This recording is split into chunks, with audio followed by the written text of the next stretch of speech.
Tapi aku ora iso ngambu wangine kembang. Ayo ndang diambu. Ayo. Ndang diambu. Ayo gendang diambu. Mosok panggah ramambu. Ngene. Ngene iki kok aku arep ngambu sampeyan kok ana sing nesu. Sopo? Yo, aku. Wong pacare sampean.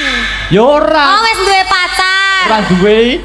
Terus Lah sapa kono? Aku arep memakor pengambu sampeyan kok enek sing nesu karo sampeyan ya to. Lah jare sampeyan pacaran karo pemain bal-balan. Kayak berita teko ndi? David Beckham kan? Undang. Oh, ndak David Beckham ora ya? Astagfirullahaladzim kok. Mbok aja ngono kuwi. Ora. Iso wae. Ana ibu maratuwa lho, salaman. Salaman. Ibu maratuwa. Kuwi mau wis tak salimi ning kon saliman maneh ya ora apa-apa. Ibu nyuwun doa restu nggih Ibu nggih. Mugi-mugi saged langgeng kados panjenengan kalian Bapak Kolil. Bapak Barok, endi kok bapak ki ya ampun bapak. Wonge cek ngatur lampu wong. Kok ya ndelik to bapak. Bapak nyuwun pangestunipun nggih bapak nggih. Ayo ambung sik, Pak. Hei. Njaluk ambung karo kan yo apa jenenge rasa anak karo bapak to, Mas? Nggih. Tadi sampai sini jam berapa lo kamu? Jam 9. Wis saiki malih nyeluk kamu nyapa to? Aduh, ngene kecilik. Tok nenek nom. Kita nenek nom piye to? Wilujeng dalu, selamat malam Dik Niken Sari. Selamat malam Mas Akbar. Aduh, lama tak jumpa ya. Sudah lama banget tidak jumpa. Iya. Sekarang bertemu lagi di Desa Kemloko Legi. Desa Kemloko Legi. Kemloko Legi. Iya, ini kita sudah di sini berapa kali? Kita pira ya? Aku Dua.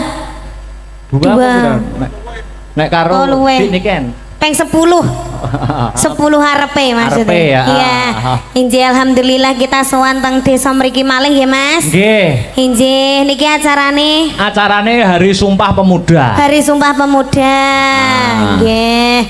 Ya. Iki ditimbali karo pepundhene awake dhewe nun nggih menika Bapak Edi Santoso. Bapak Edi Santoso. Tiange sing pundi lho?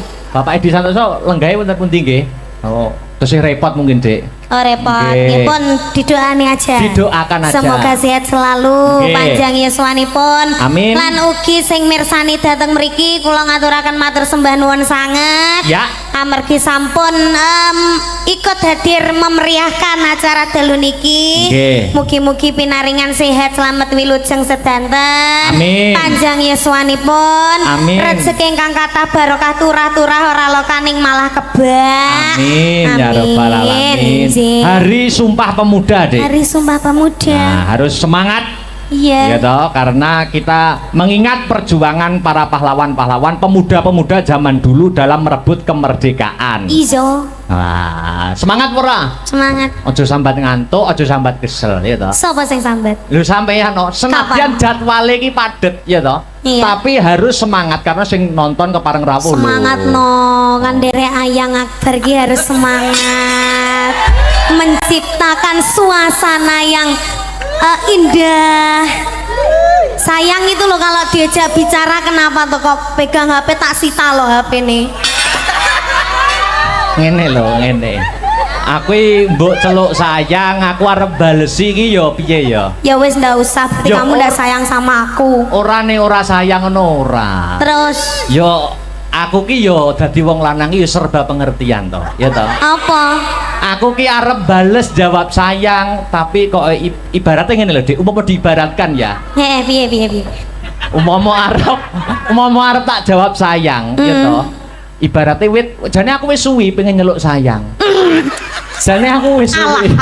Wis nyeluk sayang iki jane aku wis suwi. Masa to? Ibaratnya wit zaman biyen ya toh. Umpama diibaratkan seperti kembang atau bunga. Terus Bungane iki wit biyen tak sirami terus. Ning aku ndelok kembang mau wis gede dhewe. Aku nggo iso ndelok kembange sing wis gede mau, tapi aku ora iso ngambu wangine kembang. ayo ndang diambu. Ayo ndang diambu. Ayo gendang diambu. Mosok panggah ramambu. Ngene. Ngene iki kok aku arep ngambu sampeyan kok ana sing nesu. Sopo? Yo, aku. Gua pacare sampean. Yo ora. Oh wis duwe pacar. Ora duwe. Terus Lah sapa kono? Aku arep memakon pengambu sampeyan kok enek sing nesu karo sampeyan ya to. Sapa? Lah jare sampeyan pacaran karo pemain bal-balan. Kayak berita tekan di David Beckham kan? undak Oh, ndak David Beckham ora ya? Astagfirullahaladzim kok. Mbok aja ngono Ora kuwi kuwi ya. ora. Iso wae. Ana ibu maratuwa lho, salaman. Salaman. Ibu Ibu maratuwa. maratuwa. Kuwi mau wis tak salimine kon saliman maneh ya ora apa-apa. Ibu nyuwun doa restu nggih Ibu nggih. Mugi-mugi saged langgeng kados panjenengan kalian Bapak Kolil. Bapak Barok, endi kok bapak ki ya ampun bapak. Wonge jek ngatur lampu wong. Kok yo ndelik to bapak. Bapak nyuwun pangestunipun nggih bapak nggih. Ayo ambung sik, Pak. Hei. Njaluk ampun Wong kan karo yo Pak. apa jenenge rasa anak karo bapak to Mas. Nggih. Tadi sampai sini jam berapa lo kamu? Jam 9. Wis saiki kok malih nyeluk kamu nyapa to? Lah piye to nyeluk piye? Jare aku nak gur manut sampean to. Sampean jare mulai saiki wis ora gelem diceluk nama langsung. Wis ora gelem diceluk Niken ngono mo. Saiki nyeluke kudu loro nek ora cantik yo nduk. Kapan muni ngono aku? Cete jek lho tak siarke. Aja ngono kuwi. Jan. Atiku ndruwodok ngene iki Mas banget. Lah sampean yo ngono kok. Apa? Sampean aku gak oleh nyeluk Mas asline lek ning chat. Loh, lah nyeluk apa? Sayang, ayo. Lek Mas ning chat ngono kae kon nyeluk sayang. Nek enggak tercinta, ayo. Ora aja bahas sing ora-ora ya. Lah sapa sing bahas dhisik kuwi mau sapa? Aja krungu wong liya ben sing ngerti awake dhewe wae. Oh iya. Lah ya. Aja. Mas, Piye? sampean ulang tahunnya kapan? 8 Oktober. 8 Oktober saiki? Saiki 28 Oktober. 28 Oktober. Wisuda sudah kemarin 18 Oktober. Oh 18 berarti tanggal 8 18 28. Saiki sampean nyuwun hadiah apa? Aku nek penginku jane nek karo sampean iki duduk hadiah yang berupa barang. Apa? Apa? Gak berupa barangnya apa? Ya barangnya sampean. Maksudnya ki barang sing teko sampean ngono lho. Mbok barang sing dikasih oleh sampean. Mau? Mau dong. Aku bawa sesuatu loh. Oh. Apa iki tenan ora? Ini tenanan iki. Aduh. Ini tuh sebagai hadiah rasa sayangku ning gone sampean. Amin. Kok amin? Oh, iya. Ucapan sampean gimana tadi? Semoga panjang umurnya, sehat selalu, terus tambah sayang karo orang tua, Amin. tambah sayang karo keluarga, Terus? terutama saya. Sayang pura. Sayang. Kok sayang wis? Rasido tak kene iki. Sayang cinta. Sayang cinta. Ayo cium sik. Panggung satu. Aku punya pantun buat kamu. Apa? Nah, iki lho. Aku mau dengerin dong. Iwak teri sambel kemangi. Cakep. Atiku gemati nggur karo Niken Salindri. Anoleh Dek. Ada lagi. Apa lagi? Ngarepe padha. Apa? Iwak teri sambel kemangi. Terus? Nadyan mantanmu wong ngeri-ngeri panggah tak imbangi ya. Wong ngeri-ngeri ki piye? Ayo langsung oh yes, oh no, oh yes. Terima kasih. Sama-sama jangan dibuang ya. Oh enggak, ini saya tanam di rumah nanti. Harus ditanam di rumah. Tanam di rumah sampai besar, semoga kalau sudah besar, sudah cantik, besok saya ngunduh aku. Filosofi bunga kan seperti itu. Iya. Terima kasih ya. Sama-sama. Aduh, ganteng jan ya Allah, kudu semaput aku ngene iki. Kok kayak hadiah karo aku? Emangnya kamu tahu ulang tahun ke 8 Oktober kemarin? Ulang tahunku yang keberapa? Tahu? Keberapa? Yang kedua, tiga. Waduh, kok tahu toh? Kamu mesti Tahu mencari dong. info-info tentang aku. Ya toh? Enggak. Oh enggak. Kok tahu? Karena Niteni. kamu itu jodohku.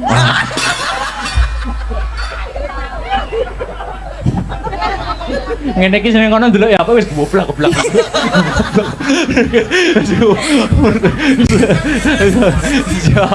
Iya, terima kasih ya sayang. Sama-sama. Semoga doa baik kembali ke orang yang baik. Iya, tapi sayangnya gini sayang. Apa? Aku tuh kalau ngasih kesampaian itu ndak ada kabar, Mas. Meskipun sampean kemarin ulang tahun kan nggak tak ucapin toh, Iya, iya. tapi bukti nyata. Oh, iya, Loh, iya. beda karo sampean. Apa? Wis ora ngucapne ra ngekek ya apa-apa. Beda wong lanang karo wong wedok iki jek peka wong wedok.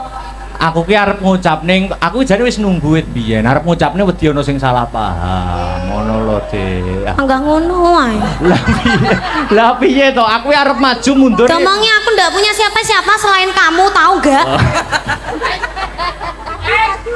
Bejen. Ini ki batine apa jenenge batine bapak mertua ngene iki wah. Ki caloro ki jane omong apa.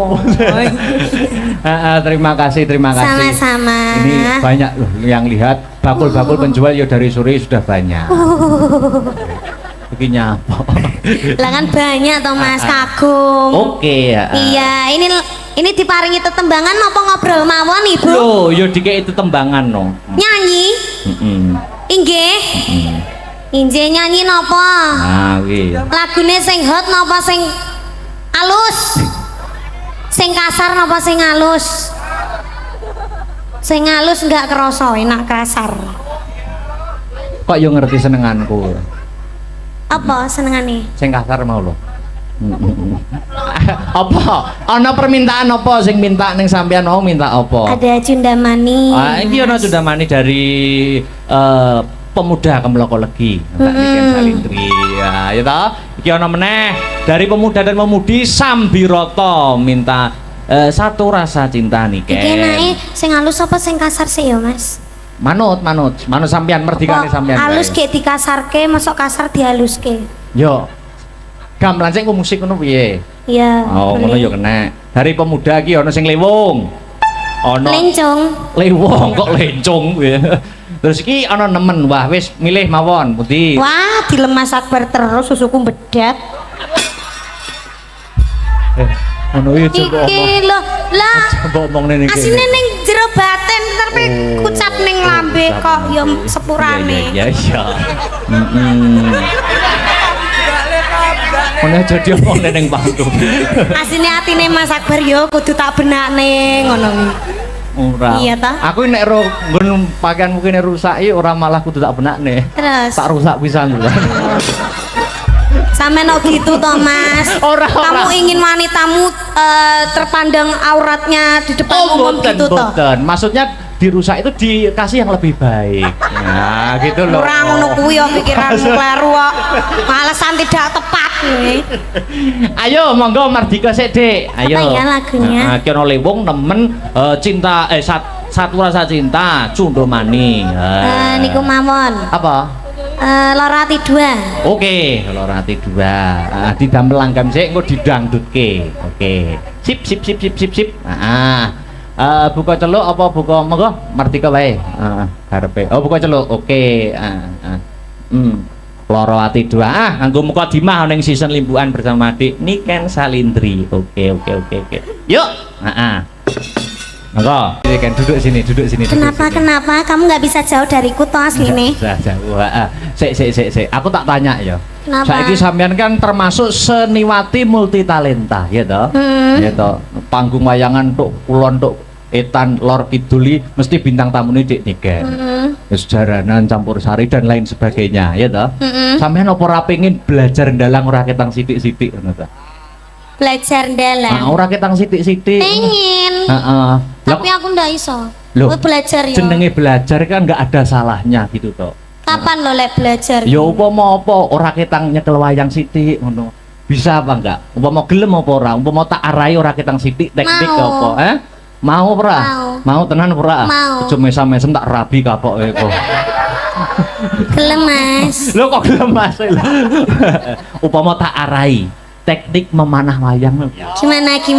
Caranya gimana? Gimana? Gimana caranya?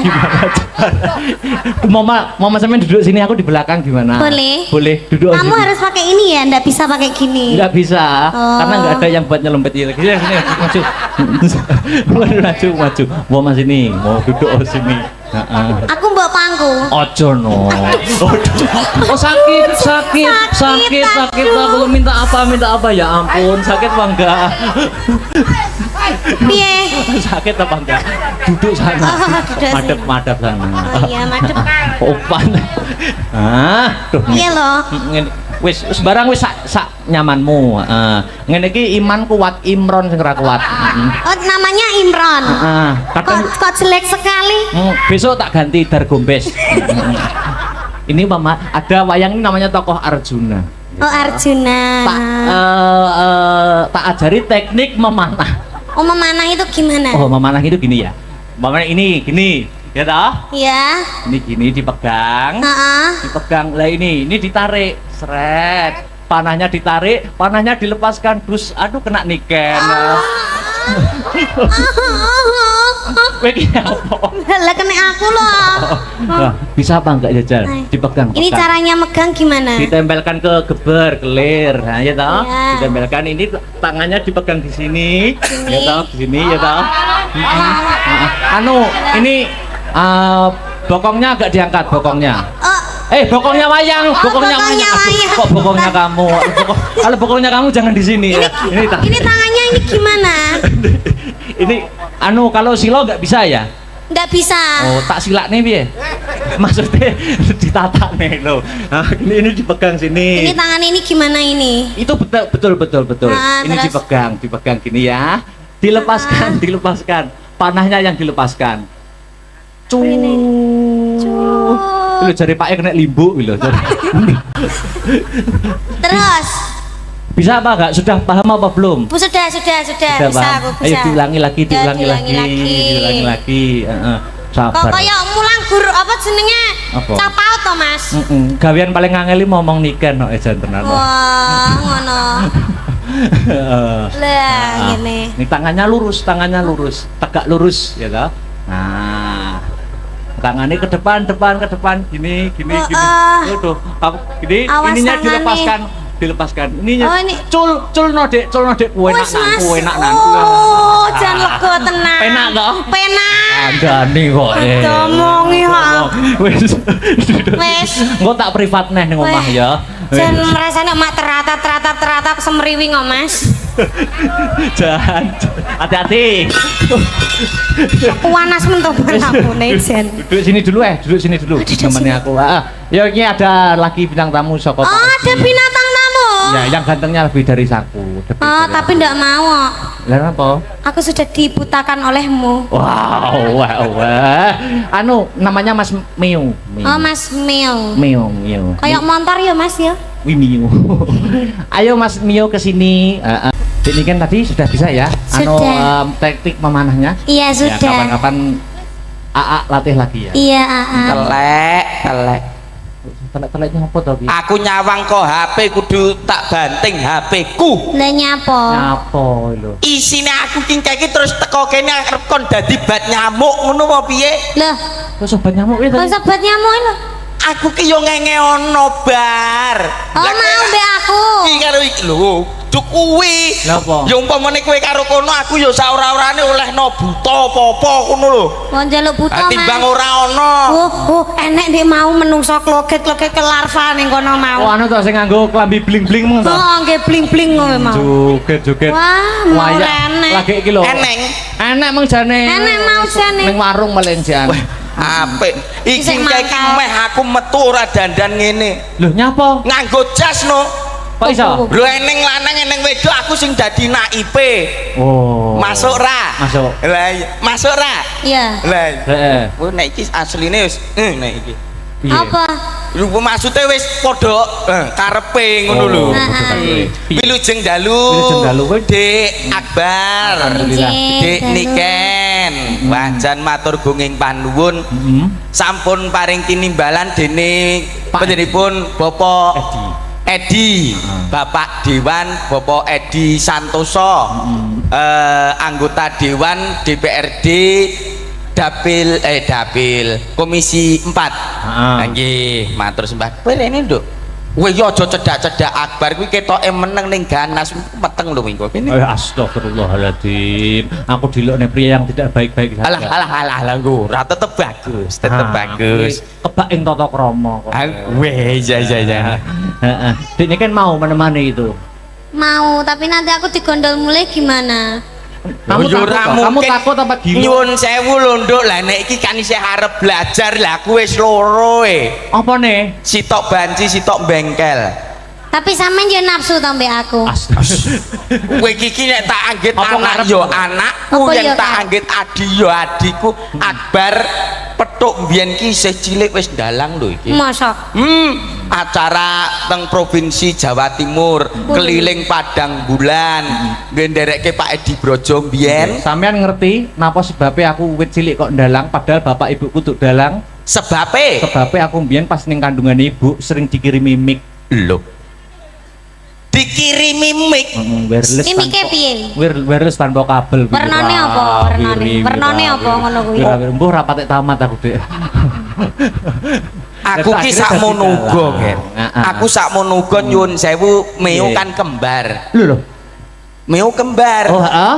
Terus sing adiku tak tekoni besok kowe nek lahir ning alam Padang pengen dadi apa? Pengen dadi arsitek, Mas. Sebabe pengen gawe omah sing gedhe to rombo ora kaya ning jero kene uyel-uyelan. Aku yo duwe cita-cita. Apa? Aku pengen goleki teko sak yahen iki urung petuk. Apa kuwi? Bocah ndase gundul. Heeh. Mlebu metu lah tak incengok malah ngidoni.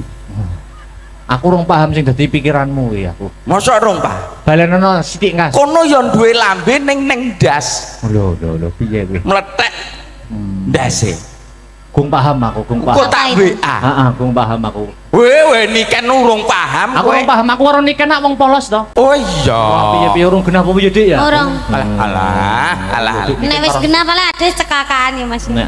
Kudune iki Lucu ya. Lucu. Ndas gundul kuwi mau ya. Ndas gundul. Wah, paling tuyul paling nih. Lambene meletek di sirah. Heeh, lambene buyumu kok kaya kuntilanak to, Nduk. Kudune yen lagu iki engke aja dipleroki. Heeh. Ya nyuwun sewu anu hadrohe wonten, Mas. Komplangan. Gamelan karo iki. Lulu iki enek ngorjene. Oh, iya. Ya Nabi salam alaika, ya Rasul salam alaika, ya Habib salam alaika, salawatullah alaika. Kok meneng bae kok ora ngadeg kowe? Lah jare selawatan ki aku mesti linggo lho. Iya maksudnya karo nggih sepote sliramu. Ono to, Kang Mas. Jelasno to, Jelasno to, jelas to. Mas. Kacang Mas sing jelas. Mlakumu biasa lho, Nduk. Kowe kayak iki biasa bareng bar lungguh kono mlakumu kok malih centit-centit kena apa ku? Lho kan ben cantik, kan feminim, wanita feminim. Oh, Mana sih kamu Heeh, wanita ki yen feminim ngono ya. Dadi mlaku bareng ngono ya ngene iki. Wajar. Wis kenal apa urung to jane? Cinta. Wis saling kenal apa belum sampean sama Dik Niken? Aku ki gong pati Niken. kenali mbek iki kok. Salaman sik, Aku kenalan ki sik. mbiyen raiku bagus. Bagus. Biyen Bagus piye to? bagus. Saben main karo iki njur ditoyori wae lambeku kok. Weh, aku pengen selawatan ning gawe lambe, iso. Lho piye iki? Selawatan Piye nganggo. mau selawatmu mau piye? Selawatmu kowe mau piye? Oh ngene lho, Mas. Sik to kowe iki ora Iki lho lagi ditakoni cedak kok. karo iki ngono kuwi wis ngene lho. Dadi umpama jaman ketoprak ludruk, Nih. biyen ki umpamane tangan rene iki ora sampai kena sing muni ngisor. Oh ngono, aku iso aku. Tek ngene iki. Jajal. Opo diulangi, kowe diulangi. wani karo aku kakang plak tapi kene gak teko nggon sing muni kene. Plak. Oh iya, jajal piye jajal. Siap. Apa nek aku ndek salah? Kudune kowe manut karo aku. Pripun Kang Mas? Kula mohon panut marang panjenengan lho Kang Mas. Iya. Ya, aku yo wis ngendika yen to sliramu kudu manut kalian pun Terus kakak. kula pripun Kang Mas? Ora gelem. Kowe iki ora gelem njur ngaplok kene ngono, tapi nek kaploke kene. Walah, lha jare samian sing ngaplok tontonono. Dicontoni sik. Tontoni angel rap. Wah, seneni cah cilik kowe. Heeh. Nah, yo. Ini ya.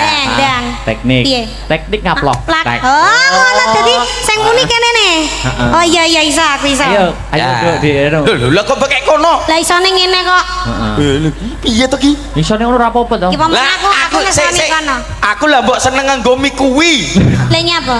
Meneng. Anget lho iki. Halo. Lah kok ndek kemi kok ning anding speaker lah ya ndak nek muni. Ora muni iki ngonanku. Jejel. Nah, ketoprak biyen ludruk, nah sing muni tangane. Oh, ngono. Nah, sing kene mung ngene ngono. Oh, iya. Ya, Dang. Ayo deh. Kula mboten sudi kalian panjenengan Kang Ya. Mas. Aduh. Bener wi wong sing isor plek kok, sing isor plek kok. Plek kok sing isor Sing kene. isor plek. Tapi bener. sing kene kebanteren. Lah terus piye? Tangan iki, tangan kene, Nduk, tangan kene. Oh, kuwalik paling Duk, Walik. Duk. Walik. Iya. Kulino ngede. Oh, ayo dibaleni Duk, baleni Duk. Dadi kene mung ngene lho tok sing muni kene. Iya. Nah. Kula mboten nyepurani panjenengan lho Kang Mas. Kang Mas. Monggo badhe menika setunggal nggih. Iya. Nggih ae. Seneng kancane Ayo bener nyonyot. kok ceplek pek ngono. Asem ke wajan suwe ra petuk ya Suwe no. ra kepethuk, Nggonmu Kang Mas. saiki kok mundak gingsul. Gayane ra mutu Iya gingsul ketularan sitoke. karo Mas Akbar. Gaya lah. Nggonku lho gingsul sak cangkem kabeh. Iya makane iki kena dike selawatan lho ngite. Piye? Dang. Ya Nabi salam. Op. Bar. Iya. Bar. Nabi. Mbahmu wis. Ndang to. Aku roh. Ora. Aku malah nggo cempolo. Aku Sik, ra tak. puas. Apik ya. Iki wayang ora ning BPJS lho korban untu. Duk, Apik tapi kok. aku penasaran, kuwi jane brengose tenan Proto. Lah, iya. Cek. Iki maksud tenanan. Iki angus. Wih, idune moncrot kabeh. Ah, ngene lho, Nduk. Wih, ampune. Timbang. Wih. Aku urung ngomong. Timbangane kowe ndadak raup ngono. Andinge ning kuwi lho. Aku bojoku wis Iki arep loro. nuntun bae ning gone puskesmas ceritane. Lah kan BPJS. Oh, kan BPJS kuwi mau untune kuwi mau to, Mbak. Yo ngalah ngosak. Nyapa, Duk? Wilani banget to. Ambune bensin apa piye? Terus yo duwene cangkem yo iki lho arep kon nggo cangkem ndi. Wi brengose. Wis tak kandakne ning ngarep aku wis loro, Nduk. Sitok banci, sitok bengkel. Kuwi brengose asli apa ora to? Asli. Aku minta tisu. Tisu. Anu, Mas, Sik lho dicek sik. Amapi. Dicek. Yo. Kok rekoso men to ya? Ayo, Ya golek golek pangan. pangan samploan wae kok iso kaya ngene to, Kang Mas. Panjenengan lho, Kang Mas. Ya. Luar biasa sekali pengorbanannya panjenengan, Kang Mas. Labine keringetan Kula dilapi. trenyuh kalian panjenengan lho, Kang Nah, Mas. Panjenengan saestu tiyang sae, Kang Mas. Panjenengan tiyang sing paling kula tresnani lan kula sayangi lho, Kang Mas. Apik kuwi. Lagi lucu. Sukses. Kemeloko lagi. Ya, ini baru lucu itu. seneng raine remuk. Aku suka. Aku suka. Aku arep dadi toprak. Iki wis Ora ya lek isih panggan Panjasmara bangun ora. Kuwi ceritane piye? Ceritane piye? Panjasmara bangun. Aku dadi apa? Ora nganggo nggone jonggrang bae kowe kok kono. Oke. Aku dadi jonggrang. Ya. Wong ayu. Pilopati pamanmu Prabu Kupala prajuritmu ya resik tanpa tilas. Tinimbang sliramu ketut tak pateni luwih becik manut kalian pun Kakang ya Yai. Kaget aku. Beh matane. Kaget tenan aku. Anu peran Oh, iya. menghayati peran Mas. Ya. Bunda aku kaget lho nganti ya. Iya. Kok Menghayati mek disosor peran. banyak. Babi yuk banyak. Wong ayu. Manut kalian pun Kakang ya Yai.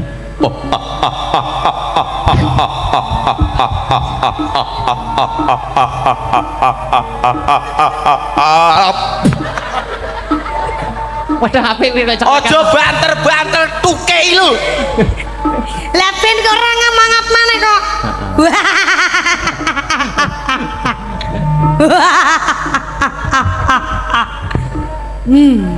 Ayo. Ayo. Manut kalian pun kakak Yai. Loh.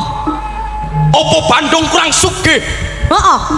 Syukur wae. Opo Bandung kurang sekti? Iya. Opo Bandung kurang bagus? Kowe kurang elek Bandung. Oh, berarti bagus. Ayo. Manut kalian pun kakang bakal tak suwitani tak pek bojo. Ora. Digarwa pamrih padi wong ayu. Aku ora suti Bandung.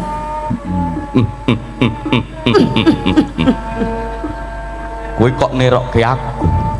Apa urusanmu? Gak apa-apa. Kowe wani mbek aku kok. Kowe mentang-mentang kowe dadi Bandung, kowe wani kowe karo aku. Ya apik. Bar. Sanggit anyar iki, apik. Bar. Iki Kowe kok arep kok luwih galak timbang Bandung, Bar. Apa? kowe ora ngerti sapa sing tak kedani. Sapa? Kae. Ora ngerti kowe. Oh iya. Wani kowe. Sik hop yen ngono apike ngene. Piye? Jenengan dadi Bandung, aku tak sing dalang. Oke, siap no.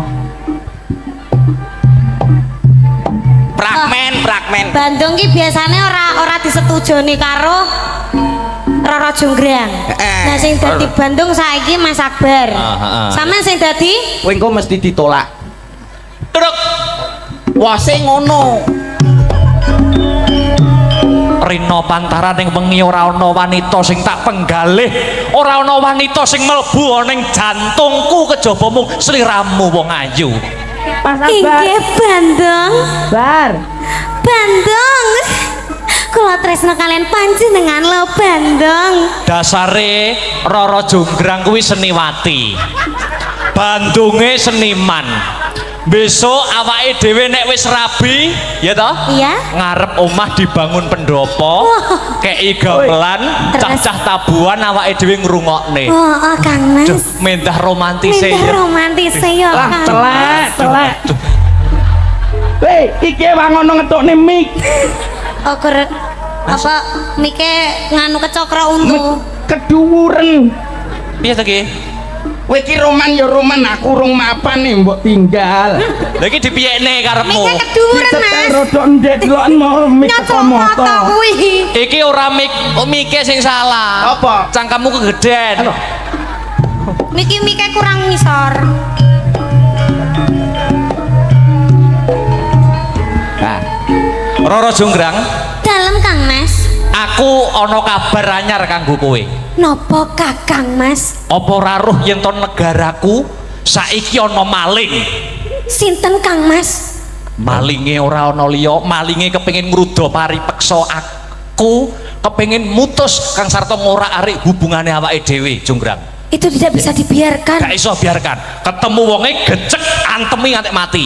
Aku wae Mas yang maju Mas. Lha kuwi malinge. Wah!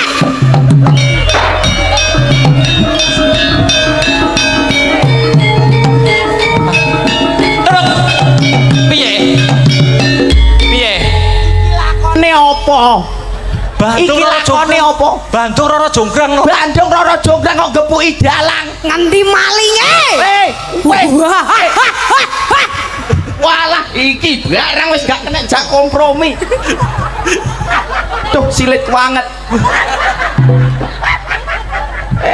Gosok. Anu was mas. Aduh. Ngeprak Jack ngeprak sih. Iki enek koplinge, iki enek gase. Heeh. Napa? Anu kena paku, Mas. Ora dalange nek ngeprak nggo sikil wis umum. Nah terus Nggo lambe ngono. Oh, tapi lo lambene luwih maju teko sikil. Kita banter malan koyo kena seng lho, teng. Wis saiki enak no dalang ning kono sik. Aku tak nyanyi runduk niken. oke. Ah. Kandung aren men to Kang Mas. anu minangkani pamundhut. Oh, iki arep mateni aku ya. Ora. Berarti nyapa mau dadi Bandung barang bocah kok. Dadi dalang ya, dadi dalang sih. Ya. Iki ana pamundhut terbanyak lumantar WhatsApp no. Apa itu? Gemati. Gemati sih, gemati. Situ kemati toh. Sido, wis jangan kuat itu. Wis gobios setengah jari sambat panas mau. Panas. Oh. Terus sampean suwuk terus wis mari. Apa? Sampean suwuk. Jaluk dia apa? Disuwuk. Disuwuk apa disayang? Disayang, ayo. Jose. Gemati masih bra. Yo, Dijogetnya lo ya wayange. Ya. Ayo nduk awake dhewe nonton menungso kang lagi roman nduk. Iya, Mak. Wengko tahun ngarep Pak Edi nanggape kowe wengko. Ora masalah nih bintang tamune kowe. Ora sudi. Masuk engko karo iki. Kapan ndang rabi? Ngapa? Yuk Gemati yuk. Oke. Yuk.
Miat langening kalang iwan aglar pandamuncar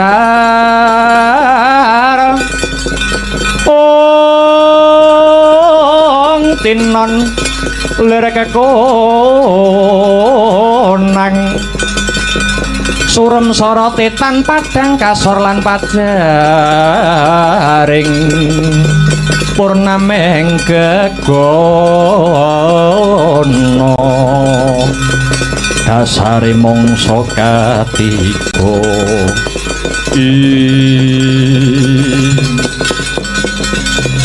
kulup tetuka matura kelawan uwakmu ing Ngamarta kepriye pawartane sakwise jeneng sira kulup marak mangarsa ning Karang Kadempel aning Kyai Semar Badranaya sewu kalepatan nyuwun padhah wadana sedaya dawuh pangandika para pepundhen sampun kula aturaken dhateng Siwanayantaka. Gancanging cariyos Siwanayantaka nyuwun syarat sarana ingkang kedah dipun pinangkani. Nuwun inggih punika wujudipun Sekar Pudhak Tunjung Biru. Koko Prabu kados pundi pamrayoginipun Koko Prabu? Janaka kula wonten dawuh. Siadi kang kulina ngayam wana anelasak sajroning wanawasa manjing ana ing Karang Padisan.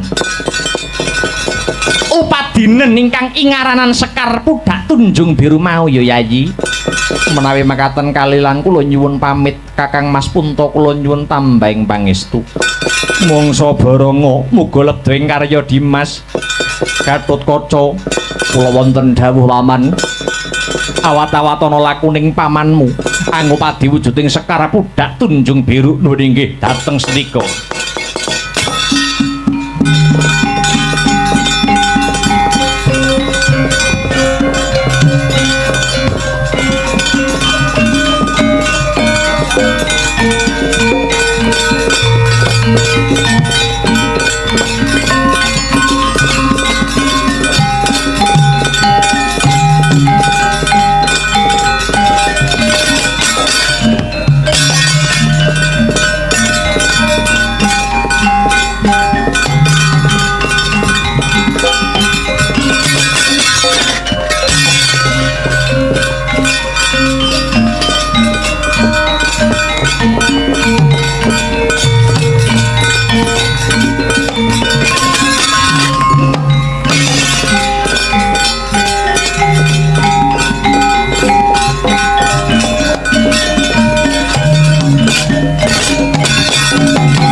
smubang Iwang Aruna katinetrane nganggo rapuk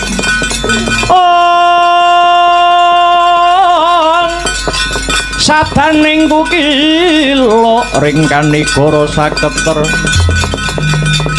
kini donganing kung lir wuwu sing pinipanco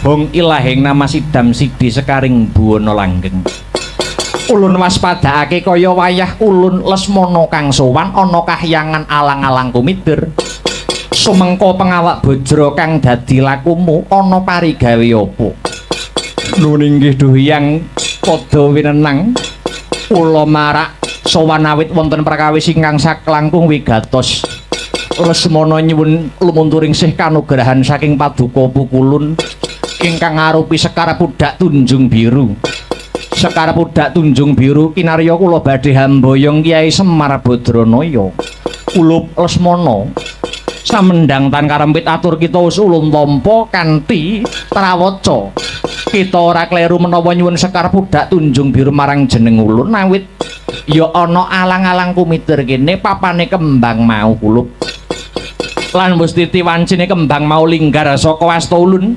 tampanana ulun ora anggone masrahake kulup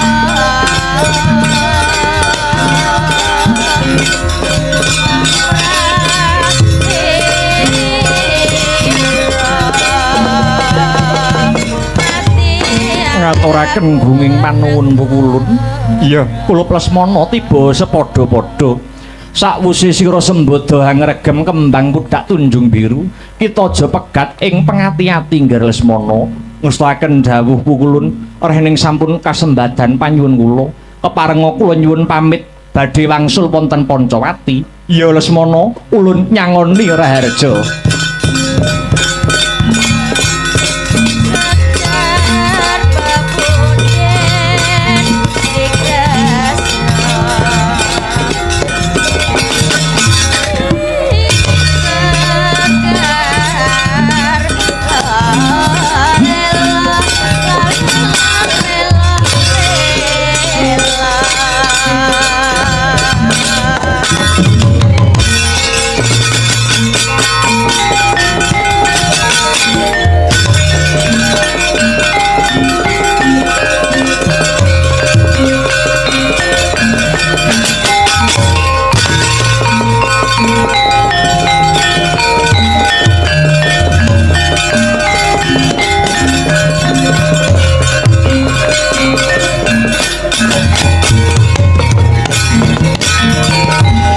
Dewa Sukata marang suring prang mudani arum-arum ngendan wing awiyat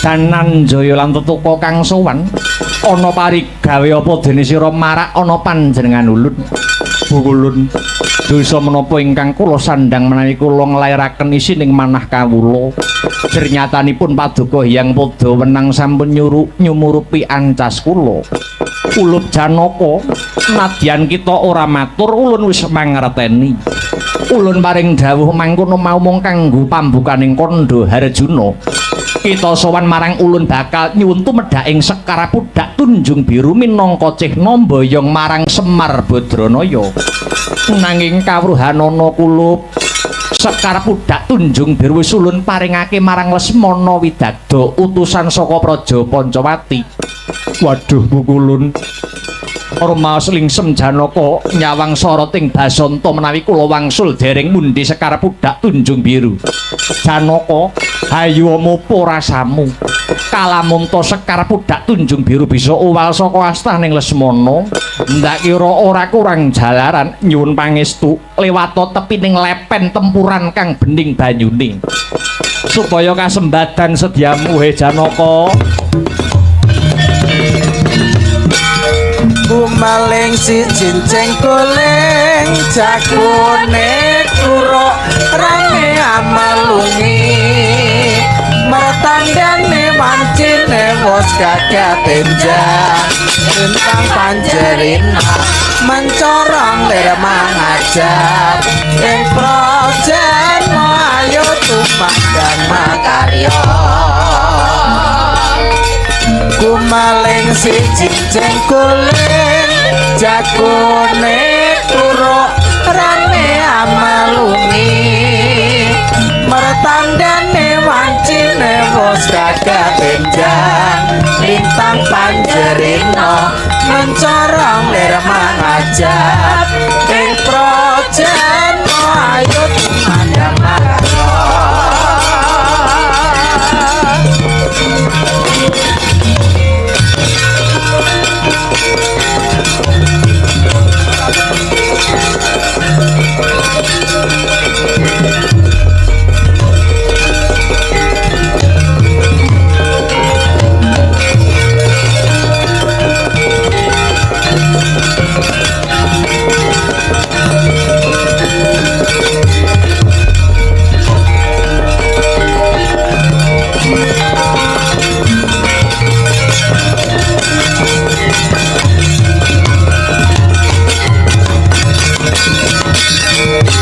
mundur palarasan sang pekik tupi mundi mastuti dawuh sang resi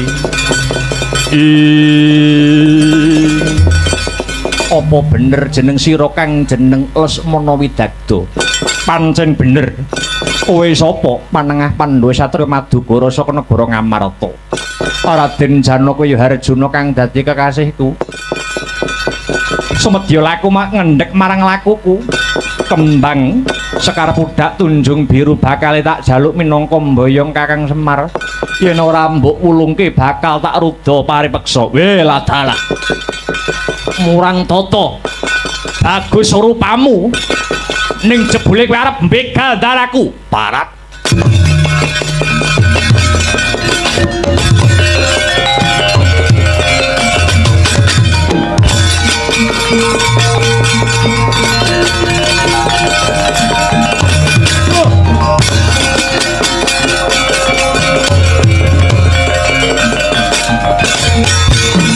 wah iki musuh lawas kowe uga arep mboyong Kyai Semar Badranaya lakon mboyong Kyai Semar Badranaya wis bisa nglangkai bangkinan Anoman kejak pirang dina tak ladeni musuh Satria Pinggondalya Gatotkaca ayo tanding ngono iki mantan Gembong Senopati Swelagiri galong pecah dasmu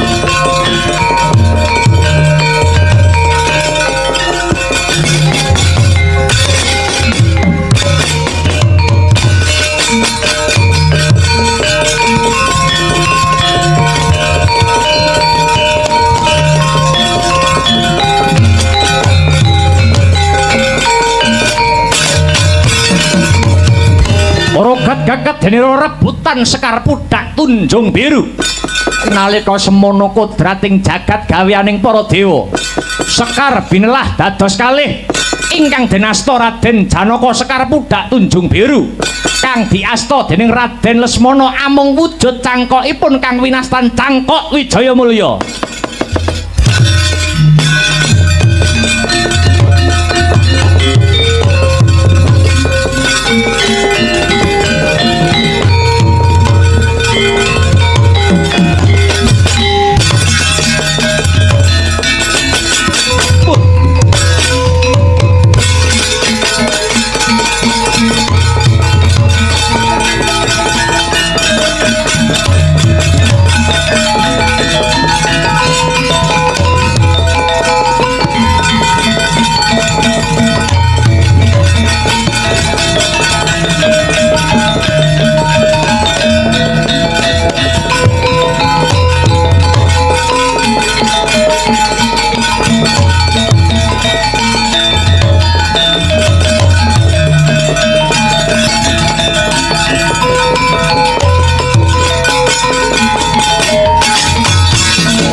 permara remang swamya ngambrang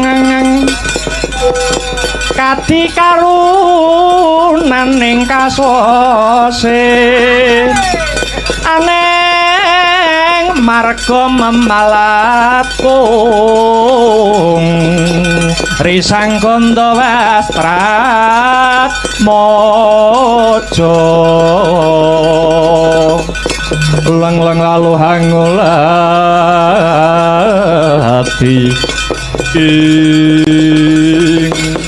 Kakang Semar Janaka kang sagu mujuti Sekar Pudak Tunjung Biru kang tegese dina iki uga Kakang Semar bakal kaboyong mring Ngamarta.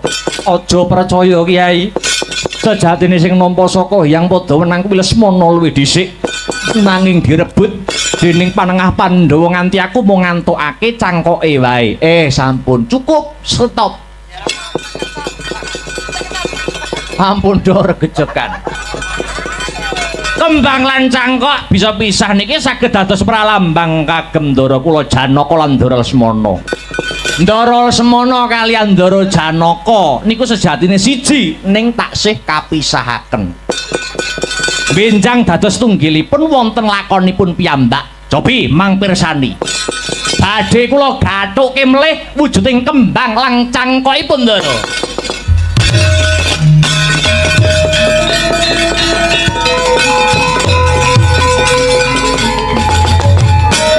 Yo kagathukaken wujuding Sekar Pudak Tunjung Biru dalasan cangkok Wijaya Mulya.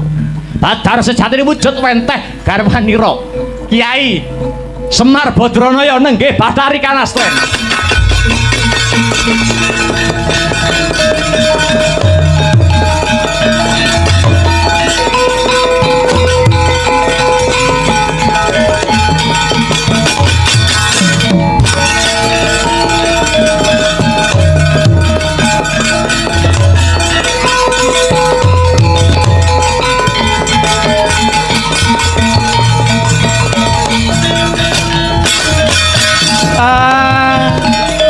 Kembang lan cangkoke ndak dadekke siji Badar wenteh bojoku.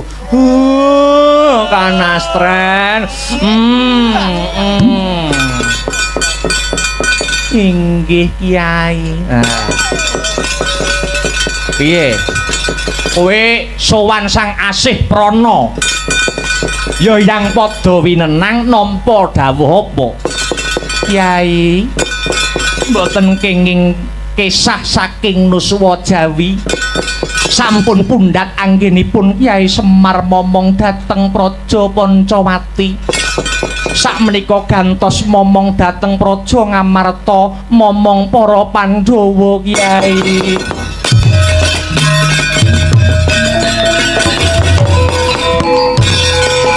Monggo Ndara. Tumuju wonten Praja Ngamarta. Kodratipun kula momong dhateng para Pandhawa, Gus.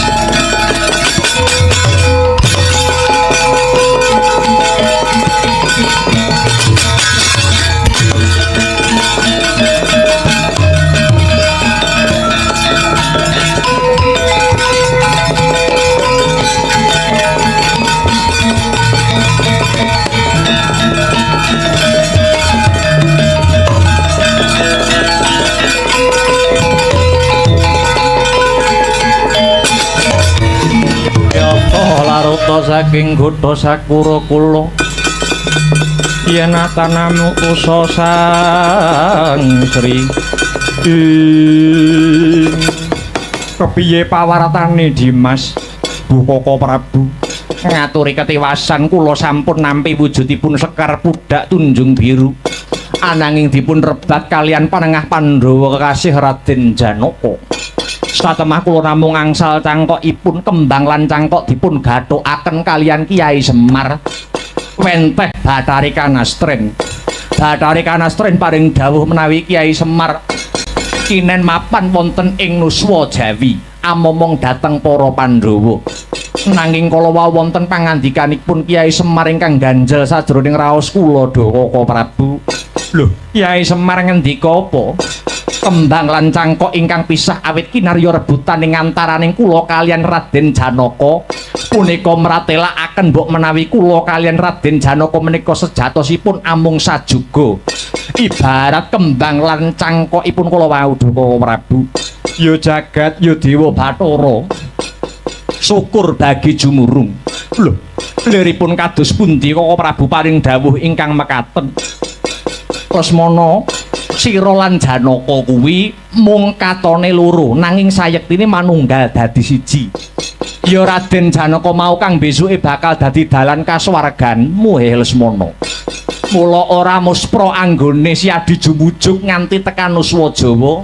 Sayekti iki dadi dalan nitik marang kasuwarganipun Kakang lan Siadi. Koko Prabu, menawi kasuwargan kula dhateng Raden Janaka, lajeng Koko Prabu benjang badhe manitis dhateng pundi? Lesmana, manut wangsit kang dak tampa pun Kakang bakal manitis marang Ratu Dwarawati jejuluk Prabu Sri Bathara Kresna kang jampangi para Pandhawa rina sawengine. Benjang menapa kula lan Koko Prabu manitis dumateng Ratu Dwarawati dalasan panengah Pandhawa pun Janaka.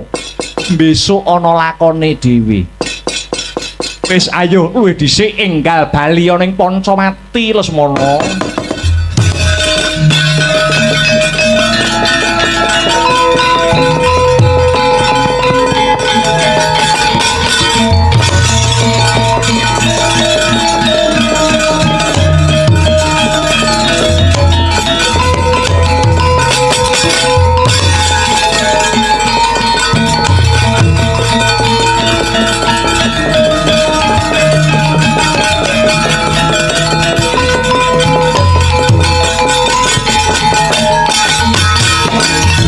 Latalah gagar wikar tanpa karya anggone Praja Pancawati mboyong Kyai Semar. Sajake sejarahe Praja Pancawati bakali rampung bakali pundhat. Bendaraku Prabu Rama lan Raden Lesmana katone sedhela maneh ya bakali manitis marang satriya ana ing Nuswa Jawa. Ya Anoman ora bali ana Pancawati. Ora bakal jogar anggonku semedi, aku bakal tetugur ana Gunung Kendalisada. Yen durung ngantuk pepadang tumrap nasibku dhewe, Anoman ora bakal jogar anggone malah diening.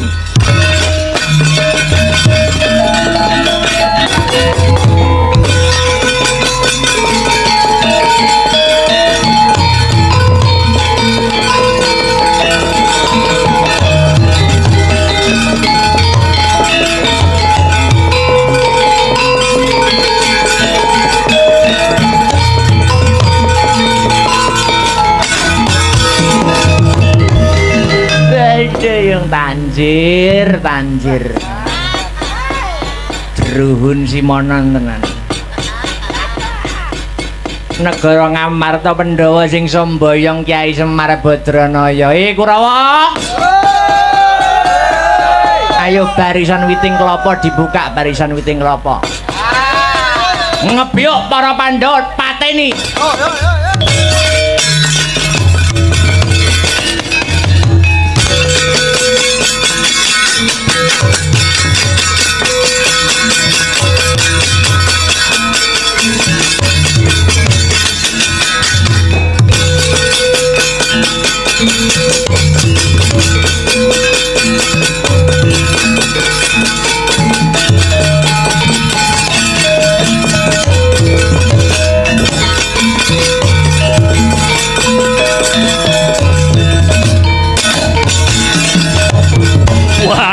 Werkudara Werkudere harta marma ana paran lakon rangsang mati dening aku.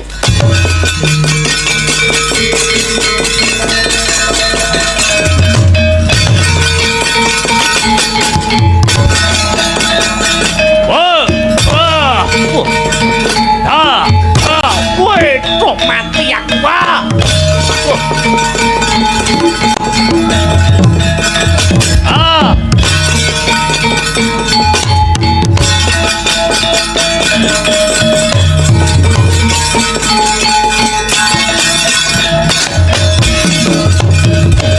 Lakon titir mati dening Swatama.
Sampun wuruing Bandayuda nggih Gus.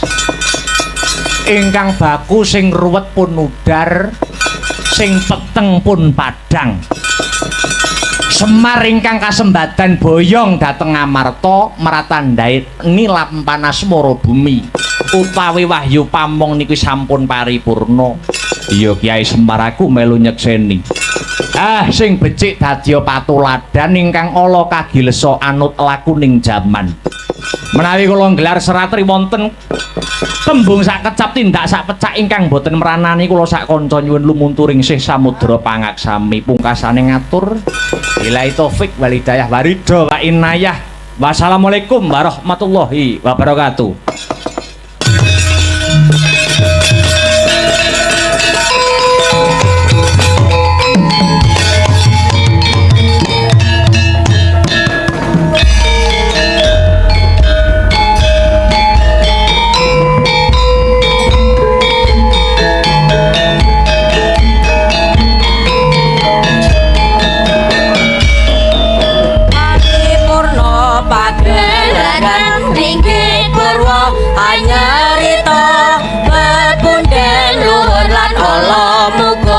Bisa dadi pepadang